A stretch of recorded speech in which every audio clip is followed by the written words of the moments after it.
Welcome to my platform. Good morning, good afternoon, good evening, good night, depending on your location or anytime you are meeting this video on YouTube. And if you like what I do here, please, after watching, subscribe, put on your notification bell, set it to all notifications so that you'll be able to know when I upload a new video. In this platform, we react to all forms of video. What we do before putting the video, analyze it, and we sit down there to watch it together with you. Then later we'll come to the comment section to talk about it. Of course, everybody is entitled to his or her opinion, but let us always do it constructively in the comment section. Like you can see, this is my t-shirt, this is my merchandise. If you like this, Nnamdi Kanu timpu beputelu ndị ahụ ọ na-azọ akwa nye ha sign na ike na-agụzi nya agụ na ọdịlọzi nye ọnọdụ nya mgbe mbụ ihe o nyere anyị bụ sign ozi ka ozi gwala anyị ka anyị take action,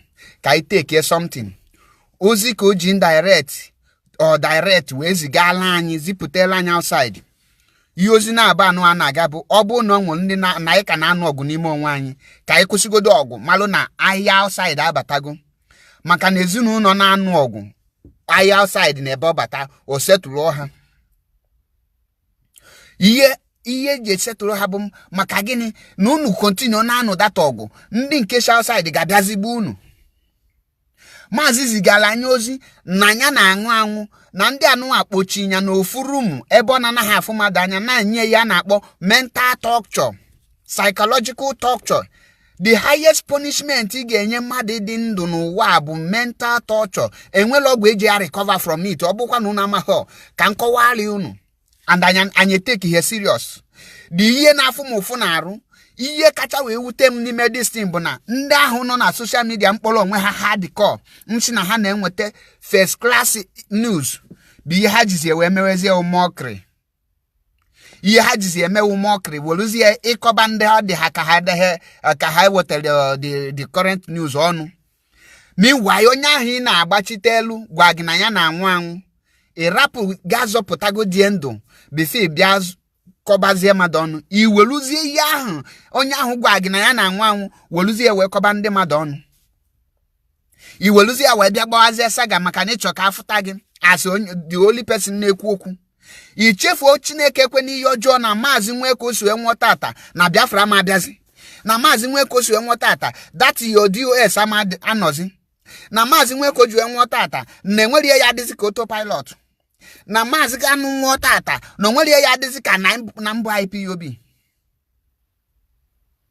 Unecheho this thing, unechehie iriziniho ichehe echiche for once. Simba n'oge elugo mgbe m ga-eji wee hapụ ihe niile taa n'abalị ka ọ bụla anwụ ka anyị gbabagodu mbọ ka enweta Biafra. Gwazie m na ndị Biafran social media warrior enwe ndị na-amahọ ndị bụ ndị isi na-anaghị enweta information from any coordinator, mana ha depend on you. Gị nwa na-ekwu okwu na Facebook, gị nwa na-agbasa ozi na Facebook claiming n'efu Maazị Nnamdi Kanu n'anya, claim wee n'ibu Biafra, na-claim n'ibu Ipob member, na-claim n'i nọ under oath. Then these people believe in you. Had the current information, accurate information. Kahamata the things naga on. Hapotaze na your platform. Obuli kanonako na this particular stage, particular point of time. Simon Ekbasi, DOS Ashina. You have betrayed us, DOS. You are now a autopilot. You are now a DOS member. Without knowing that Naonya Humegi, who you are today, is suffering psychologically, going down mentally. Kenneth, greetings from here all the way from Togo, almost here Biafra. Iche makia, Biafra talogofu. Iye kagodugi important na iye kagim banambo. That kafo ni ne kuoku na ina basaga. Ihe ka gị important bụ na ga-eji kpafa gị na radio Biafra. Ihe ka gị important kịta bụ na ga-eji wee kpọpụta gị ka Ikem Patrick bịa mee gị interview na Biafra radio, Biafra TV. That is the only thing many of you nchọ now. Ọbụla for Maazị Nnamdi Kanu. Ihe na-azọ abụla for Maazị Nnamdi Kanu to ịpụta no ka anụ afa gị. Your name is more important than Maazị Nnamdi Kanu's life.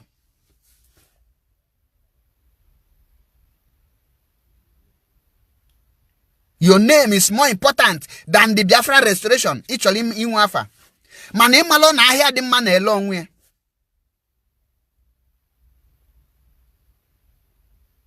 That is the reason our energy now questionable on how to bring Nnamdi Kanu out. In a way, put your own idea. Your idea be important now.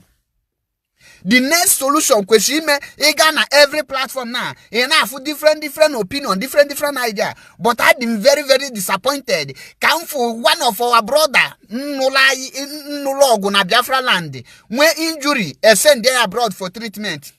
In India, the place on now beyond a type of autopilot. That man Ojimakia, what you go the IPO because you send there born today.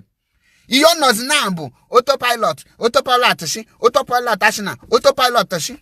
Ochefugo, na that the same thing on Pagale India, no can when dinner that Biafra land, in a Taofia. And when they cannot have Biafra land, Ebego Luku, Hemwelo that opportunity, eju fly abroad for treatment. Kamoge experience somewhere na Biafra land when they put to pressure because you question didn't na about pressure but unachena ndo haneze ndi Igbo na ndị pandef na all these people unachena hada afwanyi oburu na itinyewe pressure all pressure itinye ka these people geji binyoto malo na these people no nwelebe this pressure gelu people will be taking action without any command. It check all those things. It important. You want to defend the Namalo.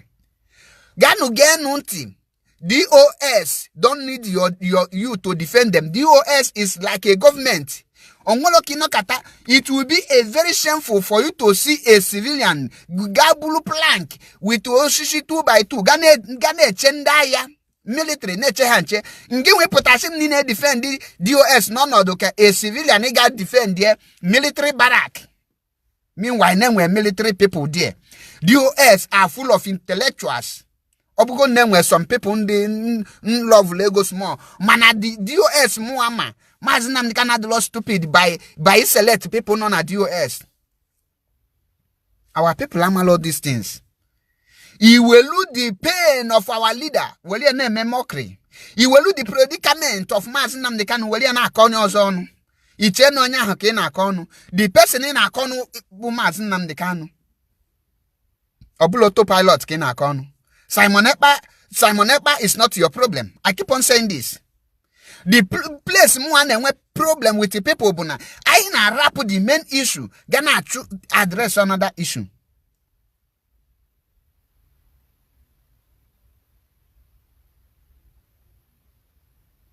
Reporting page will not solve any problem because in report that will not solve it. The only thing now, the people, like, let's assume that name 30 Biafran platform. Out of that 30 Biafran platform, 28 is talking about one man. Only 2 is talking about what is going on in Biafra land. Gwazemka, the people, only that when we wait. That in a man we wait. Nnamdi Kanu is dying. And you have the guts to be making mockery. Can I call no at this point of time? Kezi in a fight for. Kezi in a fight, ma jogi. At least, Nnamdi Kanu message your pass. Obugo no. Now let assume that no na hangu. Ke message in Olugano bako weapon at that message. That message a reason igeji matter that now this is the time to unite. Then will declare Biafra at any given time. Na mazi weke enwelike chinine na lawyer Jen nke if mazi the next day na DOS declare go Biafra. Manadu to na muna gina bana ha pass the message ka our people prepare for the war is about to start. Anyama agwa then aya nakala ke isi our people. Manamba kwesiri di na babu how to prepare our people. Muna gina bo man that na men no grand na men they ever ready. The people na di be already bunda ha na zondo. Wende na zondo. Wende Biafrans IPOB na pro na zoka ha nwele onwe ha. If you are an IPOB, you are not just fighting for yourself, you are fighting for the people, for those people that are powerless, those people not able how to fight for their freedom, those people no these are the people in a fighting.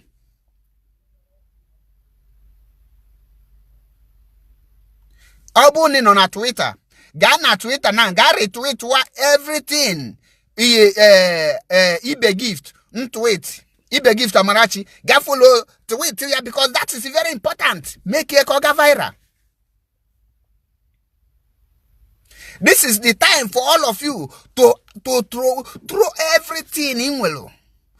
Check for anything. Check for my Simon Epacho hide. No na Jumado. Only a madi dindu kukete. Can kwetonya na Simon Epana hide that Jack IPOB because I'm na IPOB mazin Nnamdi Kanu lead. Na mube hoega hijack here.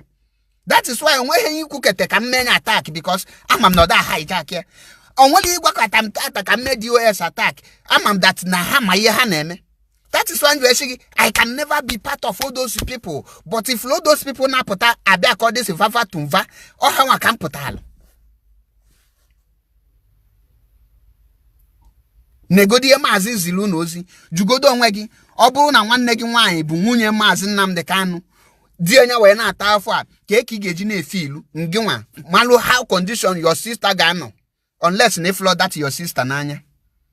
You check igodo onwe gi oburu nginwa bu nwanyi buru no nginwa bu nwunye mazi Nnamdi Kanu enough afu digi na ata to the extent digi ewepụta ọnụ tie mkpu imakwa before nwoke etie mkpu na ife emeri that is before enwere ife mele deju ebe enwe. Oh ndị be anyị Igbo ndonu Igbo di nzuzu makachi. Sorry to use this word. Man Igbo di nzuzu. Ndi Igbo di nzuzu.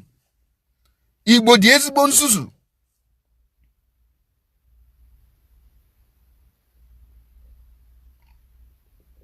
Igbo di nzuzu. Obulo position. Position the structure Mazi Nnamdi Kanu said there. Ke we chekwebe mu na gi. Ki ije hapozi ogwu ga na anu. Je we chekwebe onye na eche gi nche. Onye obia na enye gi direction. Imagine ino na aya obuka na ga anu ba aya obuli icho ije mebu I protect your commander nnenye go da nge ga agbaba egbe irap ga agbaba egbe bia kwuri ya n'azu and the commander yi na afu na commander the 100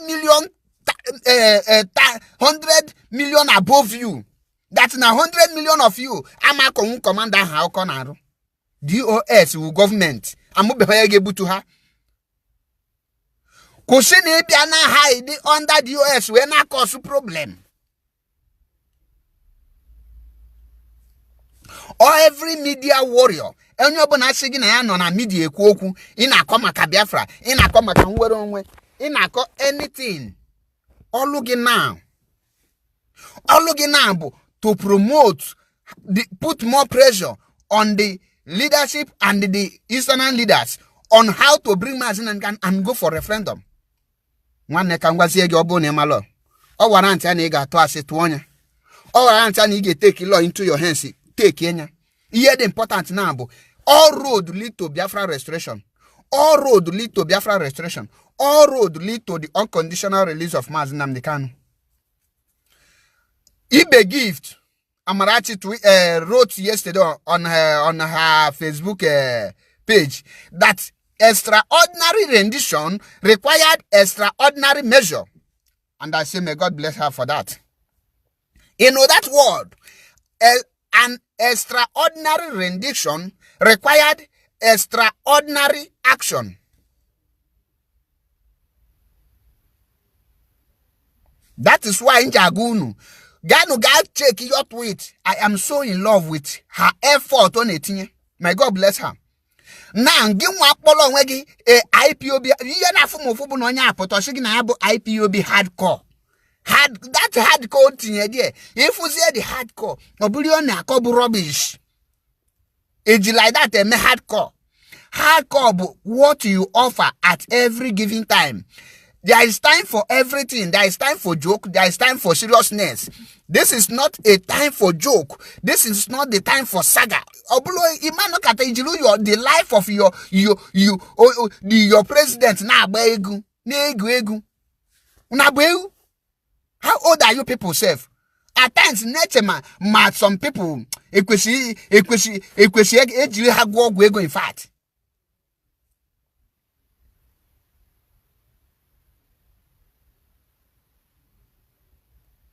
Don't blame any DOS here.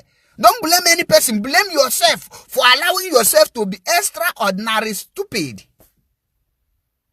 Because on no kita. Mwabulo, nemebu mwote everywhere come put out. Digest here with my mandula ubragata. Mting wolu my number 6. Wolu kudidie. We meife. Obulo mbenine anako ofuonye. Jugodo nwegi. As of yesterday, the United States of America wepu Nigerian name na their watch list for the Christian genocide massacre. Kendi ko ndi buteria on the Muslim lolia ha lulu olu ahụ mitalo hampulu ndi nwa bụ ndị Christian na mfelu ke ime nothing. You can ekpekpele na go the whole chapter from Genesis to Revelation. Actions speak louder than voice. I know nwanyi kita mbụ ndị Biafra ndị Ipob.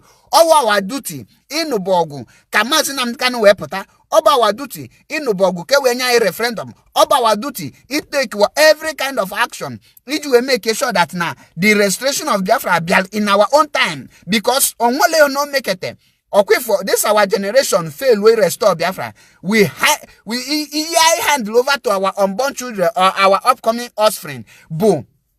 Sufferness, slave, and poverty.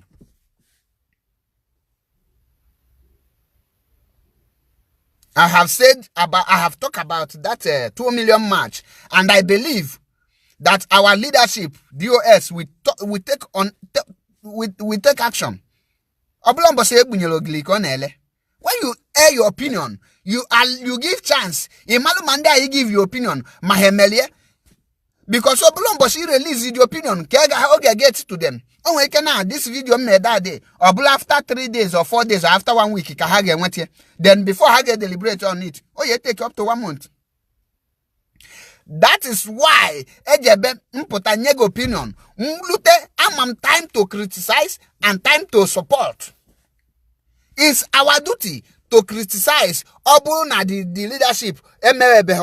I criticize here. I never had chance. Never have our support. Because Obu na hemelosiso, ibutu zie hada makana hemelosiso. That means I restore the Afrechi. Obu na the government develop laws so it destroy yana. I am not in support of that. For those of you who are conversant with my brokers, many people will come. I belong fan of any person. Our people live with the main thing, and you take the cry of Nnamdi Kanu serious.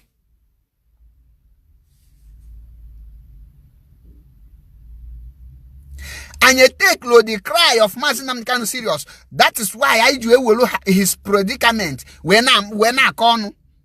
Onye got the right. Each of the Nnamdi Kanu bewakwa. Then keep it see the word. You are not right. You see the why I am crying, I am shouting. No. When he cry, you take action. You do something to show that, to prove to the world that you are in love.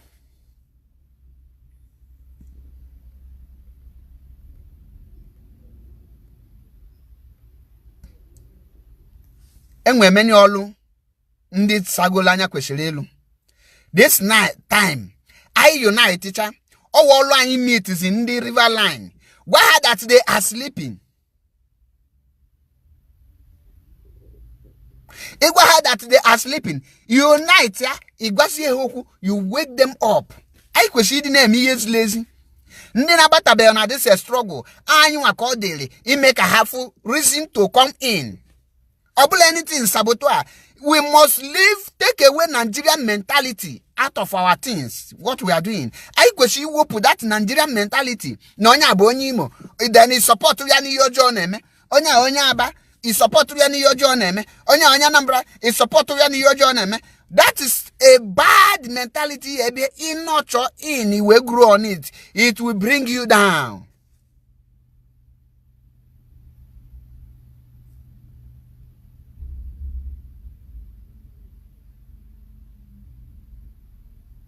That is why in Jagwagi. Now, no. Analo me follow madu because nonya my kwoku. Analo me follow madu because nonya amakama. Iyenje follow madu is what I see coming out. Because you know what you bring out is what defies a man, not what you swallow in.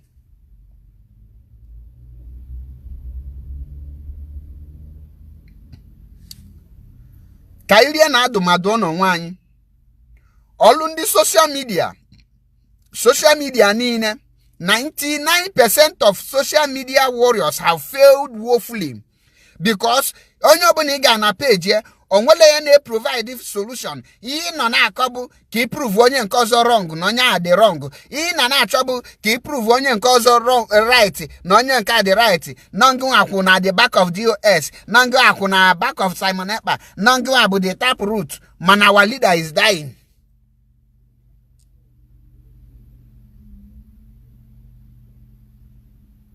Our leader is dying. What are you now fighting? Finazo. Okay, end of the day, Obunangu the Mr. Right failed to restore Biafra. He gain. Is Zota Mr. Wrong failed to restore Biafra. He gain.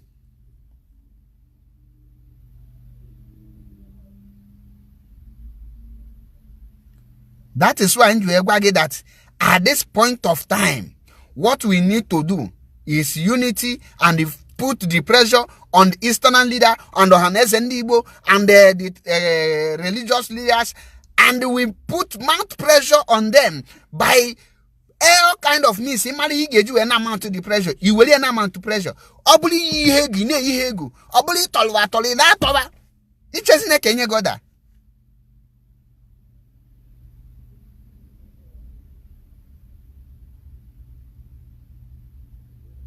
Biafra cannot be restored because we are not ready. Anyada water sign Mazinan Kanu nenye.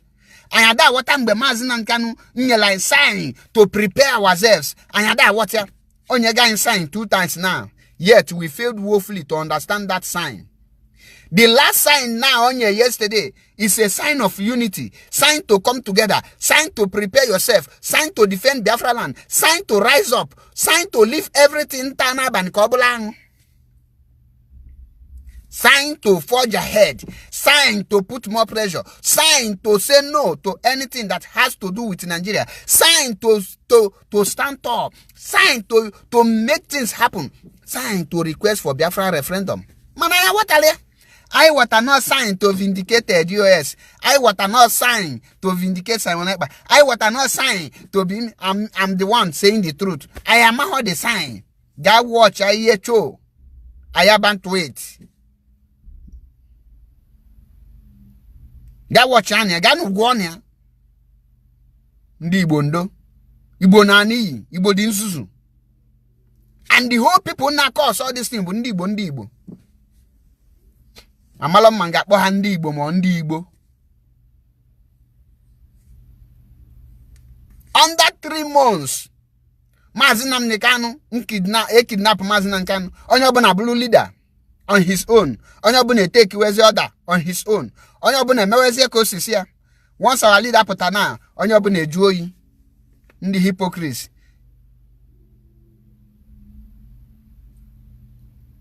Emahi ikwesili ịdị na-alụ.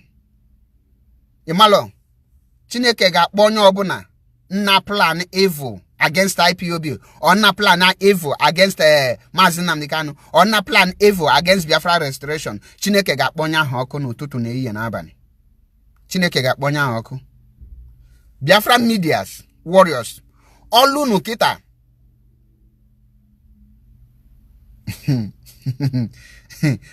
Poverty legal pulse na-ishi. Poverty ligidere ishi Omahozi Yoga, who is the owner of my car. It's your father's car. Car nagi. Mkpụrụ mmiri ajoka. At this point of time, kan na-agụ nke beziokwu. Biafran social medias, anyị niile fail go woefully. Ihe anyị kwesịrị ịdị na-eme na bụ unite our people to speak with one voice and one mind and put pressure. Let me tell you, all the duty of IPOB members to put pressure in their leaders to act fast. It's the duty of the IPOB media warriors to put pressure in the Eastern leaders and the Biafran leaders on ground to go for Biafra referendum and the unconditional release of Mazi Nnamdi Kanu. Until I do medicine, then you can be able to answer Biafran media warrior. Obu need the medicine. A man able of Biafra media warrior. There's no two ways about it. On this note, ozi nchọrọ izi now bụ esichago m ozi niile ka nkuchi anya ihe m ji nchọrọ ikwu ihe dia. Ọlụ anyị kịta bụ to propagate the Biafran restoration, to move it, to promote it, to preach the gospel truth of Biafran restoration. Ogocha ye bụ ọlụ anyị. Ọ bụrụ ikweshi enweli ya dịka cabal. Rapụnụ cabal at this point. Kai rapụnụ cabal aka. Rap, I belong to here. I stand for here. I stand for mountain. I stand for underground. I this thing. And I am calling on the so-called Biafra coastal region. You people are still sleeping. You people are the one making Biafran to be suffering, making Nnamdi Kanu to suffer this kind of thing till this day. I want you people to grow up, to rise up and wake up. On this note, I say, may Elohim bless every one of us. Let Elohim give us the wisdom to understand the sign of our leader, to understand the importance of unity, to understand when the leadership gives order, to understand what Biafra restoration means, to understand when to march and when not to march. Let Elohim strengthen us to restore Biafra. He say, Nnamdi Kanu shall not die. He will never die until Biafra is restored, and he will live long to enjoy the fruit of his labor. On this note, let me send this message to Nigerian government. Nigerian government, pass this message to them. Let them know that Nnamdi Kanu is not Ken Saro-Wiwa that they killed and throw away, and nobody do anything. Tell Nigerian government that Nnamdi Kanu is not Ken Saro-Wiwa or Azike Dakaburu. Tell them that Nnamdi Kanu have men that are ready, millions of men that are ready to do the needful when the time comes. So tell them to be careful. On this note, I say, may Elohim bless you and guide every one of you. You say, don't forget to subscribe to Biafra Unity TV on YouTube, and also follow me on my Instagram, Mazi Achebepon, and my Twitter, Mazi Achebepon. Remain blessed, and may Elohim guide every one of us. You say, once again, my name is Mazi Achebepon. MAP, Eziokubundo 1, na Biafra land. Remain blessed.